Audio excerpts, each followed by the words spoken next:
In the beginning, God created a perfect garden. He placed Adam and Eve there. They had everything they needed, but they also had a choice to make. God told them not to eat from one tree. This was their first test of responsibility. Adam and Eve faced a temptation. The serpent told them to eat the fruit.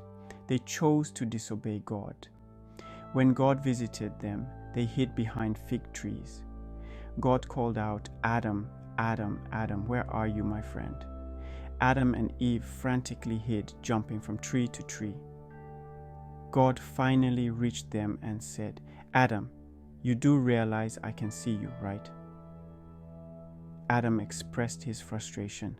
"I was content alone. I never asked for a partner." Eve shifted the blame to the serpent, saying it tempted her.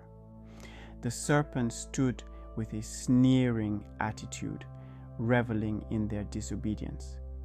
Responsibility for original sin can't be solely attributed to Adam or Eve.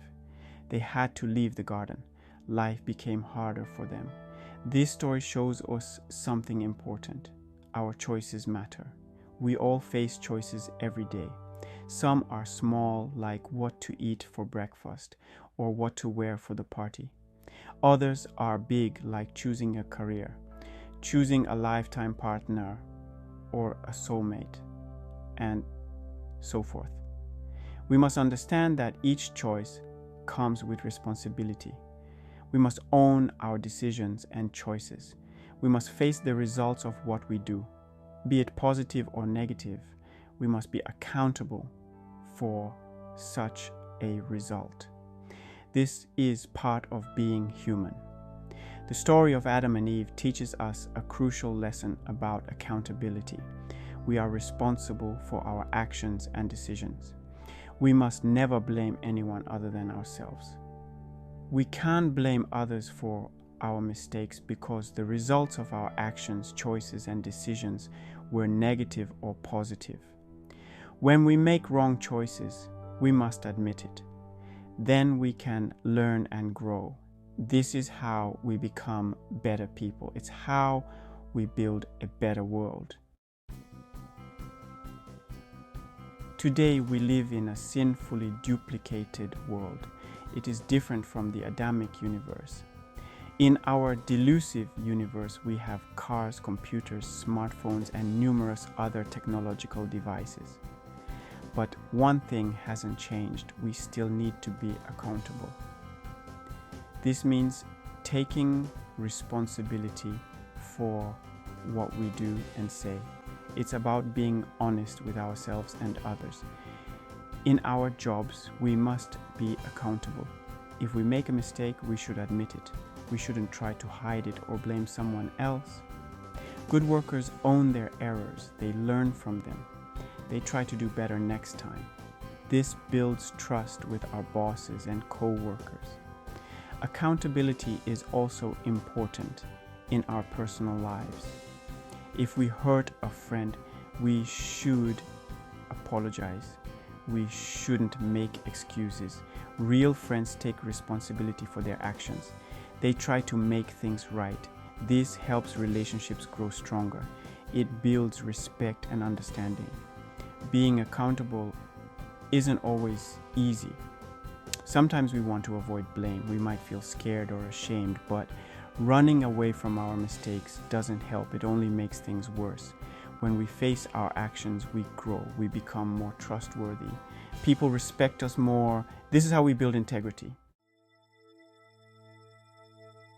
Life is a school. We are all students in it. From the day we are born until the day we die, we keep learning. This is one of the most important rules of life. We should never stop trying to grow and improve. There is always something new to discover. Learning doesn't just happen in classrooms. It happens everywhere. We learn from books, from people, from experiences. Every day brings new lessons. Maybe we learn how to cook a new dish, or we learn how to be a better friend. Each lesson makes us wiser and stronger. Sometimes learning is hard. We might fail at first, we might feel frustrated or discouraged, but these challenges help us grow. They teach us patience and perseverance. When we keep trying, we often surprise ourselves. We can do more than we thought possible. The Bible tells us to seek wisdom. It says wisdom is more valuable than gold or silver. This is true in our modern world too. Knowledge and skills are very important. They help us in our jobs and in life, but wisdom is even more precious. It helps us make good choices. It guides us through difficult times. So let's keep learning every day of our lives. Many people wonder about destiny. They ask, is my life already planned out? Or do I have control over what happens to me? These are big questions. The truth is, it's a bit of both. We have a path, but we also have choices. Think of life like a river. The river has a general direction. This is like our destiny. But within that river, we can choose how to swim. We can go fast or slow. We can explore different parts of the river. These are our personal choices, both the river and our swimming matter. God gives us free will. This means we can make our own decisions, but our choices have consequences. If we make good choices, good things often happen. If we make bad choices, we might face problems. This is why it's important to think carefully about what we do. Finding balance is key. We should trust in God's plan for us, but we should also take responsibility for our actions. We can pray for guidance, we can seek advice from wise people, then we make the best choice we can. This way we work with our destiny. We don't just sit back and wait for things to happen. We actively shape our lives within God's bigger plan. Section 5. Patience in love, a virtue worth cultivating. Love is a beautiful thing, but it can also be challenging. One of the most important rules in love is patience. Good things take time. This is especially true for finding and building a loving relationship. We shouldn't rush into love. We should wait for the right person. The Bible talks about love being patient and kind. This means we need to give love time to grow. We shouldn't expect perfection right away. Real love develops slowly. It gets stronger over time. Like a plant, it needs care and attention to flourish. Patience in love also means being understanding. People make mistakes. We all have flaws. When we love someone, we need to be patient with their weaknesses. We should give them time to grow and change. This doesn't mean accepting bad behavior, but it means showing grace and forgiveness. Being patient in love can be hard. We might feel lonely or impatient. We might want to rush into a relationship, but waiting for the right person is worth it. It's better to be single than to be with the wrong person.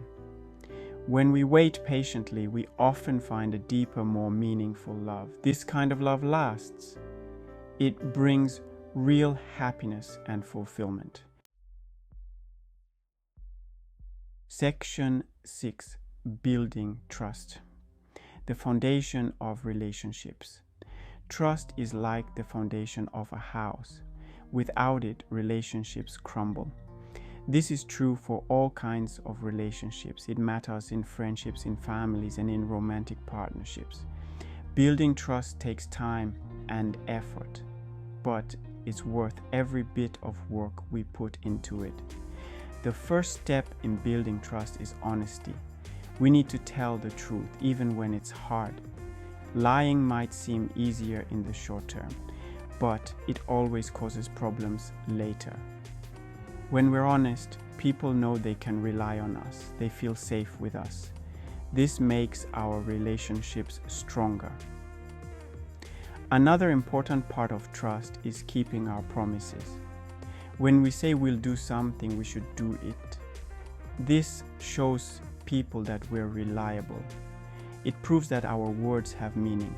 Over time, this builds a strong foundation of trust. People know they can count on us. Trust also involves respecting boundaries. We need to understand and honor other people's limits. We shouldn't push people to do things they're not comfortable with. When we respect boundaries, we show that we care about others' feelings. This makes them trust us more. They know we have their best interests at heart. Section 7. Seizing opportunities. The power of proactivity. Life is full of opportunities, but they don't always come knocking on our door. We need to be proactive. This means taking action instead of waiting for things to happen. It's about creating our own chances, not just waiting for luck. Being proactive starts with awareness. We need to keep our eyes open for possibilities. Sometimes opportunities are hidden.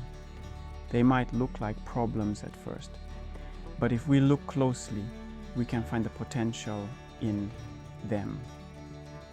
This takes practice and a positive attitude. Taking initiative is a key part of being proactive. If we see a chance to improve something, we should act. Maybe we notice a problem at work that no one has solved. Instead of complaining, we can suggest a solution. This shows leadership and creativity. It can open doors for us. Being proactive also means preparing for the future. We shouldn't wait for challenges to come before we get ready. Instead, we should think ahead. We can learn new skills before we need them. We can save money for unexpected expenses. This way, when opportunities or challenges come, we're ready to face them. Section 8. Embracing change. The importance of flexibility. Change is a constant in life. The world around us is always shifting. To thrive, we need to be flexible. This means being able to adapt to new situations. It's about being open to different ways of thinking and doing things. Flexibility is a key skill in today's fast-paced world. Being flexible doesn't mean we don't have principles. We can still have strong values. But it means we're willing to adjust our methods. We can find new ways to achieve our goals. This is important in work and in personal life. Flexible people are often more successful and happier. Flexibility also involves being open-minded. We should listen to new ideas. Even if we disagree at first, we might learn something valuable. Sometimes the best solutions come from unexpected places. When we're open to different perspectives, we grow wiser. We become better problem solvers. Embracing change can be scary. We often feel comfortable with what we know, but change brings opportunities. It helps us learn and grow. When we face new challenges, we discover strengths we didn't know we had. We become more resilient. This prepares us for whatever life brings next. Section 9. Sacred Numbers, a Spiritual Journey. Numbers have special meanings in many cultures and religions. In the Bible, certain numbers appear often. They carry deep spiritual significance. Let's explore some of these sacred numbers and what they mean for our lives. The number 1 represents unity and new beginnings. It reminds us that God is one. It also shows us the importance of starting fresh. 3 is another significant number. It appears in the Trinity, Father, Son, and Holy Spirit. It can represent completeness or divine perfection. 7 is a very special number in the Bible. It appears over 700 times. It often represents perfection or completeness. God created the world in 7 days. There are 7 days in a week. This number reminds us of God's perfect plan and timing. 12 is another important number. There were 12 tribes of Israel and 12 apostles. It can represent God's power and authority. 24, which is twice 12, appears in Revelation. It symbolizes the completeness of God's people. These numbers remind us of God's order and purpose in the world.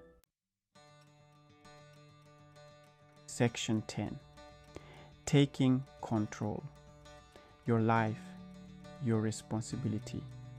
As we come to the end of our journey through these life rules, one message stands out. We are responsible for our own lives. We can't control everything that happens to us, but we can control how we respond. We can choose our attitudes and actions. Taking responsibility means not blaming others for our problems. It means looking for solutions instead of complaining. When we take control of our lives, we become stronger. We learn to overcome challenges. We grow in confidence and wisdom. This doesn't mean we have to do everything alone. It's good to ask for help when we need it. We can learn from others' experiences. We can seek advice from wise people. But in the end, we make our own choices. We live with the results of those choices. Remember, every day is a new opportunity. We can always start fresh. If we've made mistakes, we can learn from them.